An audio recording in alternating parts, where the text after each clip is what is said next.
Le co-living, on considère que c'est vraiment une tendance immobilière aujourd'hui qui est là pour rester, qui est en grosse croissance.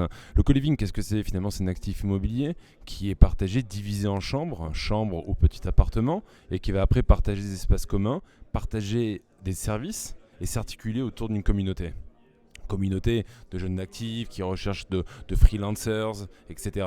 C'est un concept immobilier qui s'apparente beaucoup au coworking. C'est-à-dire qu'on a une évolution plus du coworking, c'est-à-dire qu'on ne développe pas forcément simplement le co-working, sinon le co-living réellement dans cet aspect-là.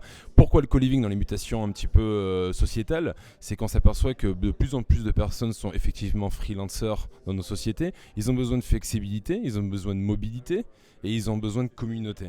Et tout ça, le co-living peut leur donner.